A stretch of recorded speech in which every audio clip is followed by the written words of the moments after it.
Do you know what is the greatest sin ever committed on this earth? और इस पूरी संसार में सबसे महान पाप जो किया गया वो क्या आप जानते हो क्या? The crucifixion of Jesus Christ. और यीशु मसीह को क्रूस पर लटकाना। There was no greater sin committed on this earth. और इससे महान और कोई पाप नहीं है इस जगत में। And Jesus said, Father, forgive them. और फिर यीशु ने कहा कि पिता इन्हें तो माफ कर दे, They don't know what they are doing. क्योंकि वो नहीं जानते वो क्या कर रहे Have you हैं। thought of that sentence? क्या आपने उस सेंटेंस को सुना है? Can people nail somebody on the cross and not know what they are doing? क्या लोग किसी को क्रूस पर लटका सकते हैं और ये भी नहीं जानते कि वो क्या कर रहे हैं? When a man kills somebody, you think he doesn't know what he's doing? जब एक व्यक्ति किसी का खून करता है कि वो नहीं जानता कि वो क्या कर रहा है। What is the meaning of that sentence? Father, forgive them, for they don't know what they are doing. और इस वाक्य का क्या अर्थ है जहाँ पर वो कहते हैं कि पिता इन लोगों को तो माफ कर दे क्योंकि वो नहीं जानते वो क्या कर रहे हैं। They don't know. What he meant is they don't know who I am. और जब वो कहते हैं कि वो नहीं जानते, इसका मतलब ये है कि वो ये नहीं जानते कि मैं कौन हूँ। They don't know who they are crucifying. और वो ये नहीं जानते कि वो किसे क्रूस पर लटका रहे हैं। And they don't know how much I love them, that I am dying for their sins. और वो ये नहीं जानते कि मैं उनसे कितना प्रेम करता हूँ कि मैं उनके पापों के लिए मर रहा हूँ। They don't know that. और वो ये नहीं जानते। But Father, forgive them. लेकिन पिता तू उन्हें माफ कर। So that's how our attitude must be. और इसी तरह से हमारी जो मनसा है होनी You चाहिए। know, when people do something evil to a child of God, जब लोग परमेश्वर के किसी बच्चे की ओर कोई गलत काम या पाप करते हैं, that's a much more serious thing than to do some harm to some stranger. और वो किसी अजनबी की ओर बुरा व्यवहार करने से कई गुना बढ़कर है। Because the children of God are like the apple of God's eye. क्योंकि परमेश्वर के बच्चे जो हैं वो परमेश्वर की आंख की पुतली के समान हैं। I don't know whether you know that. It says in Zechariah chapter 2. मैं नहीं जानता यदि आप इसके बारे में जानते हो, इस जकरिया के दूसरे अध्याय में लिखा गया है। Zechariah chapter 2 जकरिया उसका दूसरा अध्याय and verse 8. और उसका 8वां The वचन last part. और उसका आखिरी भाग। Zechariah 2 verse 8. जकरिया 2 का 8। He who touches you touches the apple of my eye. क्योंकि जो तुमको छूता है वो मेरी आंख की पुतली ही को छूता है। Do you know that the most sensitive part of your body is the apple of your eye? और पूरे शरीर में सबसे संवेदनशील अंग जो है वो है हमारी आंख की पुतली। Because there's no part of your body that you can touch that can cause pain. क्योंकि ऐसा कोई भी भाग शरीर में नहीं है जिसे छूकर आपको दर्द हो। But if you just slightly touch the apple of my eye, severe pain. लेकिन हम हल्के से भी आंख की पुतली को छुए तो वहां पे बहुत दर्द होता है। God says, my children are the apple of my eye. और परमेश्वर कहता है कि मेरे बच्चे मेरे आंख की पुतली हैं। If anybody touches them, और फिर कभी कोई इसे छूने की कोशिश करे speaks against them, और उनके speaks विरोध में बात करता है harms them, और उन्हें दुख पहुंचाता है, that is like touching the apple of my eye. और वो परमेश्वर की आंख की पुतली को छूने के समान है। Look at all these pastors who take money from poor people. और ये सारे पास्टरों की ओर नजर देखो जो सारे गरीब लोगों से पैसा लेते हैं। I would not even like to see the judgment God gives them in the final day. और आखिरी के दिन में जब परमेश्वर उन पर न्याय लाएगा मैं उसे देखना भी नहीं चाहता। It will be so terrible, it will be worse than his punishment he gives to any other person. और वो बहुत ही एक भयानक ऐसा एक दंड होगा जो किसी और को देने से कई गुना बढ़कर। Be very careful about the way you treat others of God's children. और इसलिए आप परमेश्वर के बच्चों के साथ किस तरह से व्यवहार करें इसके बारे में बहुत ही आपको केयरफुल रहना You है। must have a respect and a reverence for God's people. और परमेश्वर के लोगों के प्रति आपको एक आदर होना If चाहिए। there's a problem with somebody in the church, please go and tell the elders. Don't talk to the whole church about it. और यदि आपको कलीसिया के सदस्य किसी सदस्य के साथ आपको परेशानी है तो जाकर प्राचीन को जाकर बताना, पूरे कलीसिया में इस बात को फैलाना नहीं। If you have a problem with your husband or wife, यदि आपको आपके पति या आपके पत्नी के साथ आपको परेशानी है, seek help from an elder brother perhaps, और फिर आप कलीसिया के किसी प्राचीन के पास जाकर मदद लो, or an older sister. या एक जो सीनियर सिस्टर है उनके पास। Don't go around speaking about that to everybody. और इस बात को लेकर सारे लोगों को जाकर बताने की जरूरत नहीं Does है। not help at all. ऐसे करने से कोई लाभ नहीं Some है। people go telling everybody their sorrows because I want some sympathy from here, sympathy from here, sympathy from here. और कई लोग जो है अपनी जो दुख है यहाँ वहाँ हर किसी को जाकर बताते रहते हैं, क्योंकि वो चाहते हैं कि लोग उनके प्रति वो जो है वो सहानुभूति से रहे। But how does that sympathy help you? लेकिन ऐसा सहानुभूति मिलने से आपका क्या लाभ Go and होता share है? that with somebody who can help you solve your problem. आप इन बातों को ऐसे व्यक्ति को जाकर बताओ जो आपको मदद करे, उसके ऊपर आपको सुझाव मिले। Otherwise, you are the center. Oh, I want somebody to feel sorry for me. She feels sorry for me. नहीं तो आप ऐसा क्यों करें? क्योंकि आपका खुद ही को आप बढ़ाते हैं, क्योंकि आप चाहते हो कि लोग आपके प्रति सहानुभूति से रहें। God has forgiven you so much. और परमेश्वर ने आपको कितना माफ किया है। Even though Jesus forgave them, और यीशु मसीह ने उन्हें माफ किया, फिर भी he could not have fellowship with them. उनके साथ वो संगति में नहीं रह पाया। Some people think if I forgive somebody, I must have fellowship with that person.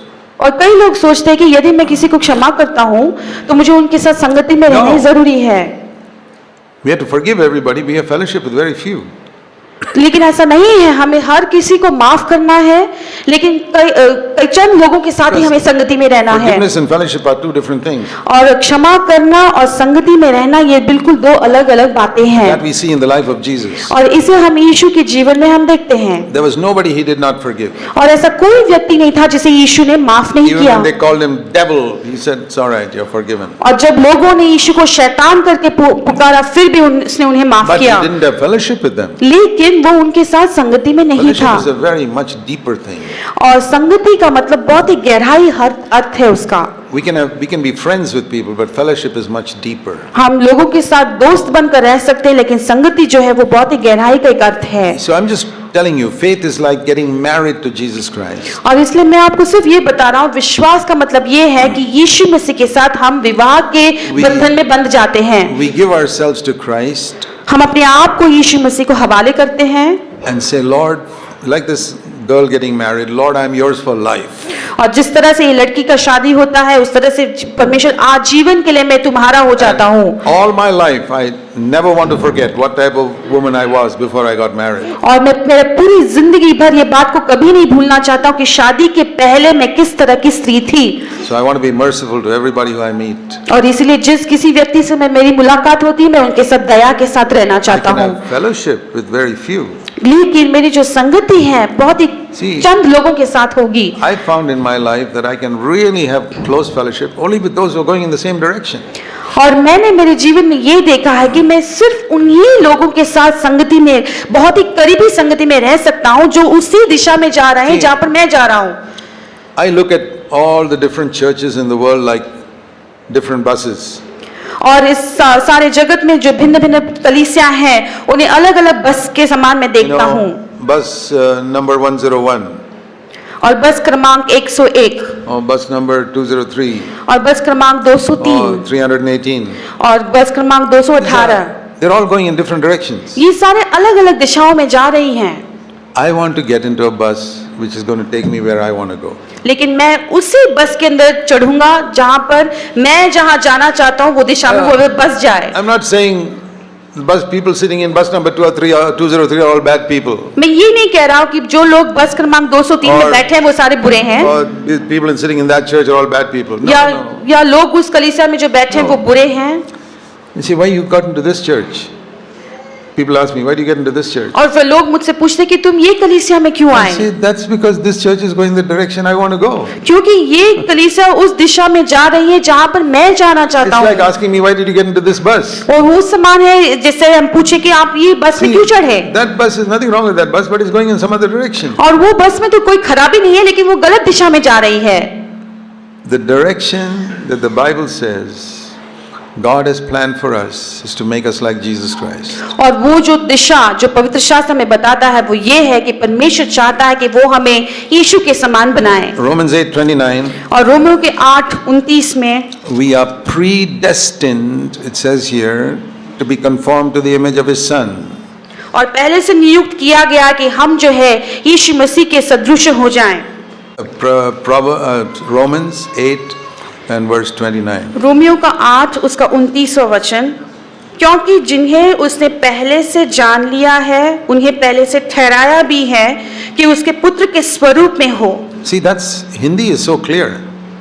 और हिंदी में बहुत ही स्पष्टता से बताया है। Before itself he decided. पहले से उसने ठहराया है। What did he decide? उन्होंने क्या ठहराया है? that we must become like Jesus. कि हम उसके और- पुत्र के समान स्वरूप में हो In जाएं। the English it says predestination. That means my destination is decided beforehand. और जैसे अंग्रेजी में कहा कि दिशा पहले से नियुक्त किया गया है कि कहाँ की ओर जाना है। It's like you get a ticket, when you get into a train, और जैसे हम ट्रेन में प्रवास करने के लिए टिकट लेते हैं Bombay to Bangalore. मुंबई से Bangalore, So when you go to the station, you don't look for, I like green color, so I'll go into a green train. और फिर You आप don't जब say that. और जब स्टेशन में आप ट्रेन पकड़ने के लिए जाते हैं तो आप ये नहीं कहते कि मुझे तो सारे हरे रंग के गाड़ी पसंद है इसलिए मैं हरे रंग के गाड़ी में ही Or चढ़ूंगा। I like a big train, so I'll get into a big train. You या don't say that. या आप ये नहीं कहते कि मुझे बहुत बड़ी बड़ी गाड़ियां पसंद है इसलिए मैं उसी में I चढ़ूंगा, आप ऐसे नहीं say, कहते। which train is going to Bangalore? That's what I want to see. मैं सिर्फ ये देखना चाहूंगा कि कौन सी गाड़ी जो है बैंगलोर जाती है वही देखना That's what चाहूंगा, my ticket says. क्योंकि वही है मेरे टिकट में लिखा हुआ It है। may be a rusted old train. और वो शायद वो गाड़ी बहुत ही पुरानी होगी And there may be some dirty people sitting inside. और फिर वो गाड़ी के अंदर बहुत ऐसे गंदे लोग भी बैठे Doesn't होंगे, make a difference. इससे मुझे कोई फर्क नहीं This पड़ता। is going to Bangalore. ये गाड़ी जो है वो बैंगलोर जा रही है। I choose a church like that. मैं इस तरह से कलीसिया को My चुनाव करता हूँ destination is to become like Jesus Christ. और मेरा जो दिशा है वो है And यीशु के समान If बनना। I'm in the right train, I'll be getting closer to Bangalore every minute. और यदि मैं सही गाड़ी में प्रवेश करता हूँ तो दिन प्रतिदिन जो है मैं यीशु के करीब आते जाऊंगा। I want to be in a church where every week I'm challenged to become more like Jesus Christ. और मैं ऐसे कलीसिया के साथ जुड़ना चाहता हूँ जो हर प्रति वीक हफ्ते में मुझे एक चुनौती मिलती है कि मैं कैसे यीशु के समान बनते जाऊं। The Bible says the righteous will live by faith. और पवित्र शास्त्र कहता है कि धर्मी जन जो है विश्वास ही से जीवित रहेगा। Faith is not just an intellectual belief Jesus died for my sins. और वो विश्वास जो है सिर्फ अपने मन से विश्वास, ये नहीं बोलना है कि हाँ मैं जानता हूँ कि यीशु मेरे पापों के लिए मर गए। There's one type of faith. I know 2 + 2 is 4. और एक प्रकार का विश्वास है जहाँ पे हम कहते हैं कि मैं जानता हूँ कि 2 और 2 जुड़ाकर 4 है। That is the way some people believe in Jesus Christ. और कई लोग इसी तरह से यीशु पे विश्वास 2 करते + हैं। 2 is 4. 2 और 2 4 Jesus है, died for my sins. यीशु मेरे पाप के लिए मर There's गए। another type of faith लेकिन एक और प्रकार का विश्वास where है this woman tells the man at the wedding, जहाँ पर ये स्त्री उस पुरुष के पास उस शादी के दिन कहती I है have faith in you. मैं तुम पे विश्वास करती हूँ। And the proof of it is, और इसका प्रमाण ये है I'm leaving my parents, मैं अपने माता पिता को छोड़ती leaving हूँ, my old house, मेरे पुराने घर को छोड़ती हूँ, leaving my job, मेरे नौकरी को छोड़ती हूँ, leaving where I'm living. मैं जहाँ पर रहती हूँ उसे I'm छोड़ती हूँ committing myself to you completely. और मैं अपने आप को पूरी तरह से आपके हवाले करती हूँ। And if you're living in Timbuktu, I'm coming there with you to Timbuktu. और फिर आप इसके बाद टिम्बकटू में भी यदि रहेंगे तो मैं वहां पर टिम्बकटू में तुम्हारे साथ आऊंगी।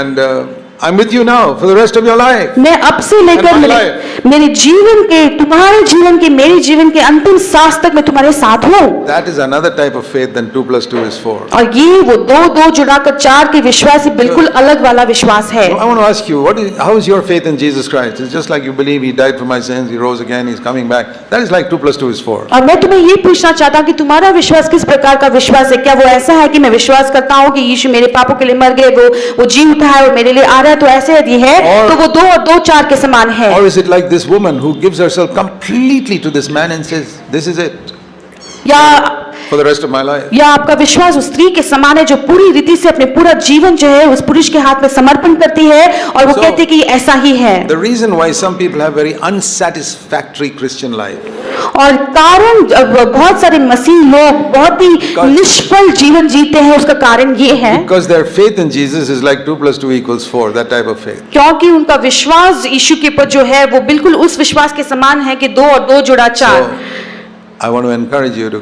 commit yourself, लेकिन- just like a woman commits herself to her husband.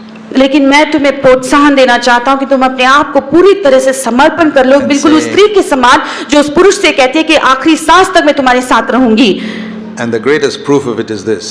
और इसका सबसे महान प्रमाण ये है, I say, Lord, from now on, I don't want to do my will. तो मैं कहता हूँ कि परमेश्वर आज से लेकर मैं अपने खुद की मर्जी को नहीं करना चाहता। Anything, जो कुछ भी हो I want to do your will. मैं आपकी ही मर्जी को करना चाहता When हूँ। somebody yells at me, you tell me to keep my mouth shut, I'll keep my mouth shut. और यदि कोई मुझ पर चिल्लाकर मुझसे कहता है कि तुम तुम्हारा मुंह बंद रखो, तो मैं अपने मुंह को If बंद somebody रखूंगा। harms me and you tell me to forgive him, I'll forgive him. और यदि कोई मुझे ठेस पहुंचाता है, दुख देता है और आप कहते हो कि माफ कर दो, तो मैं माफ कर दूंगा। I am not on earth anymore to do my will. और मैं इस पृथ्वी पर मेरी खुद की मर्जी को करने के लिए अब से नहीं हूँ। That is real faith. इसी को हम एक सच्चा विश्वास कहते हैं। Many of you women have such faith in your husband. You go where he goes and take his name and so many things you do. और आप में से कई स्त्रियां, पत्नी जो है, आपके पास ऐसा विश्वास है, आप जहाँ कहीं भी आपका पति जाता है, आप जाते हैं, वो जो कुछ कहता है आप करते हैं। When you get married, don't you know how your whole life changed and you were not with your parents anymore, you were with this strange man who became your husband? और फिर जब आपकी शादी हो जाती है, आप जानते हो कि किस तरह से आपका पूरा जीवन बदल जाता है। अब आप आपके माता पिता के साथ नहीं है, जो एक अजनबी था अभी आपका पति हो चुका है। He decided to go somewhere, you went with him. और जहाँ कहीं भी वो जाना चाहता है, आप उसके साथ जाते हो। You lived in the house he chose, whether it was a big or a small house. और जो घर वो चुनता है, चाहे वो बड़ा हो छोटा हो, आप उसमें रहने के लिए खुश हो जाते हो। And your husband is not a perfect man. और फिर आपका पति जो है वो सिद्ध व्यक्ति He नहीं makes है, so many mistakes. वो कितनी गलतियां करता है। What's wrong in committing ourselves to Jesus, the perfect man, and saying, Lord, I'll always do what you want me to do? लेकिन ऐसा में कोई बात नहीं, क्योंकि आप भी यीशु मसीह को कहे कि परमेश्वर हमेशा, मैं भी तो बिल्कुल सिद्ध नहीं हूँ, आप जो चाहते हो उसी को मैं करूंगा। That is faith. इसको हम विश्वास That कहते is the हैं। type of faith that has changed my life. और इस तरह का जो विश्वास है, जो मेरे जीवन को बदल दिया है, It's made me a very happy man. और इसकी वजह से मैं बहुत ही खुश व्यक्ति हो गया हूँ। I met a lot of old people. They are grumpy and sour and always complaining about something or the other. और मैं बहुत सारे ऐसे वयस्क लोगों को मिला हूँ, वो हमेशा बहुत ही दुखी होते हैं, निराश होते हैं, हमेशा कुड़कुड़ाते हैं, शिकायत करते रहते हैं। I can honestly say I have no complaints in my life. और मैं ईमानदारी से कह सकता हूँ कि मुझे मेरे जीवन में कोई शिकायत नहीं है। Everybody is good to me. सभी लोग मुझसे अच्छा हैं, अच्छे व्यवहार करते Even the हैं। one who tried to harm me, God made it work for my good. और जो लोग मेरे हानि चाहते थे, उसे भी परमेश्वर ने मेरे भलाई के लिए बदल दिया है। That is your blessed position too as a child of God. और परमेश्वर का बच्चा होने के नाते यही आपके लिए भी एक आशीषित जगह है। I tell you, we should be the happiest people in India because we are disciples of Jesus Christ. और मैं तुमसे ये कहता हूँ कि पूरे भारतवर्ष में हम जो है सबसे अच्छे आनंदित लोग होने चाहिए, क्योंकि हम परमेश्वर यीशु के शिष्य हैं। Why is it so many Christians are grumpy and sour and critical and this complaint and that complaint and the other complaint? ऐसा क्यों होता है कि कितने सारे मसीह लोग हमेशा कुड़कुड़ाते हैं, हमेशा शिकायत करते रहते हैं, इसके बारे में उसके बारे में, कभी भी खुश नहीं रहते। I'll tell you, their faith is not like the faith of a wife committing to a husband. It's an intellectual faith, like 2 + 2 is 4. और मैं तो इसका कारण ये बताना चाहता हूँ कि वो स्त्री के समान का विश्वास नहीं है, जहाँ पर पूरी जिंदगी उस पुरुष के हाथ में वो सौंप देती है, लेकिन उनका विश्वास उस समान है जहाँ पर 2 जुड़ा 4 है। Let's come to a real living faith today. और इसलिए उस सच्चा जीवित विश्वास की ओर हम आ जाएं। And never forget what type of life God saved you from. और उस बात को कभी भी ना भूलें कि यीशु मसीह ने हमारे उद्धार के पहले हमारा जीवन कैसा था। Be merciful to others. और दूसरों के प्रति हम दया से रहें। And you will never be blind. और फिर आप कभी अंधे नहीं You होंगे। will see things in the Bible that nobody else ever sees. ऐसे में फिर आप उन बातों को पवित्र शास्त्र में देखोगे जो दूसरे लोग नहीं Because देख now पाते, your eyes are open. क्योंकि अब आपकी आंखें खुल गई हैं। Let's pray. हम प्रार्थना करेंगे। Heavenly Father, स्वर्गीय पिता, please help us that these truths can be applied in our lives. और हमारी मदद कर कि इन सारी जो सच्चाई है हमारे जीवन में हम लागू करें। Pray in Jesus' name. और यीशु के नाम में हम प्रार्थना करते हैं। Amen. आमीन।